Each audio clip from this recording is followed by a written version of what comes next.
আসসালামু আলাইকুম ওয়া রাহমাতুল্লাহি ওয়া বারাকাতুহু। আজ পবিত্র কোরআন শরীফ থেকে সূরাতুল আল ইমরানের ৭৩ আয়াত থেকে নিয়ে ৭৭ আয়াত পর্যন্ত তেলাওয়াত করা হবে এবং তার সাথে সাথেই তার বাংলা তরজমা করা হবে বায়ানুল কোরআন থেকে। اللهم صل على محمد وعلى آل محمد كما صليت على إبراهيم وعلى آل إبراهيم إنك حميد مجيد. اللهم بارك على محمد وعلى آل محمد كما باركت على إبراهيم وعلى آل إبراهيم إنك حميد مجيد. أعوذ بالله من الشيطان الرجيم.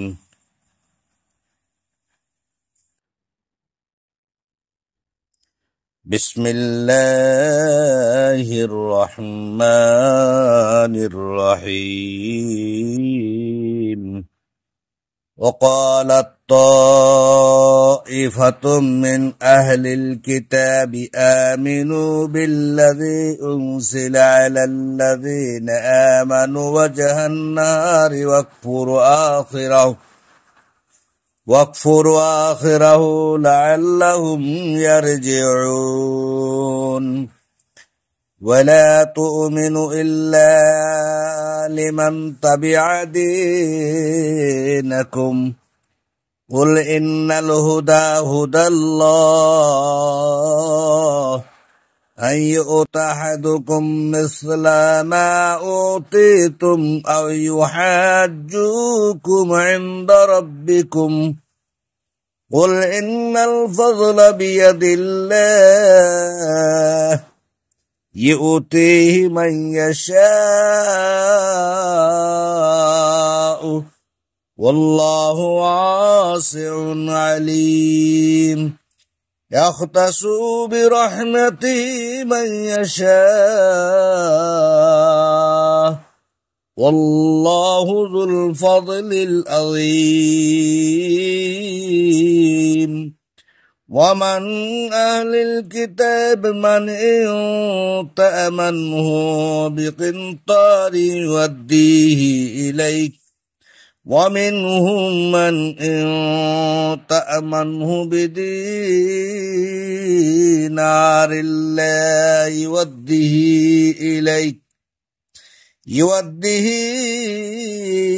إليك إلا ما دمت عليه قائما ذلك بأنه قالوا ليس علينا في الأميين سبيل ويقولون على الله الكذب وهم يعلمون.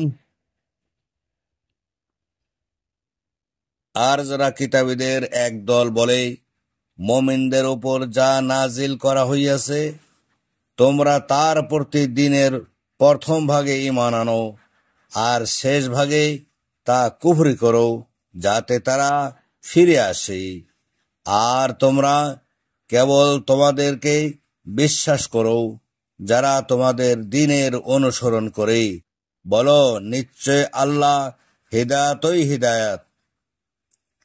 এটা এর জন্য যে কোনো ব্যক্তিকে দেওয়া হবে যেরূপ তোমাদেরকে দেওয়া হয়েছে, অথচ তারা তোমাদের রবের নিকট তোমাদের সাথে বিতর্ক করবে। বলো, নিশ্চয় অনুগ্রহ আল্লাহর হাতে, তিনি যাকে চান তা দান করেন, আর আল্লাহ প্রাচুর্যময় সর্বজ্ঞ। তিনি যাকে চান তার রহমত দ্বারা একান্ত করে নেন, আর আল্লাহ মহা অনুগ্রহের অধিকারী। আর কিতাবীদের মধ্যে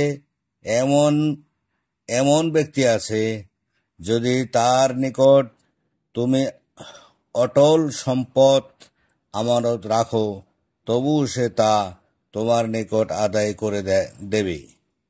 এবং তাদের মধ্যেই এমন ব্যক্তিও আছে, যদি তুমি তার নিকট 1 দিনার আমানত রাখো, তবে সর্বোচ্চ তাগাদা ছাড়া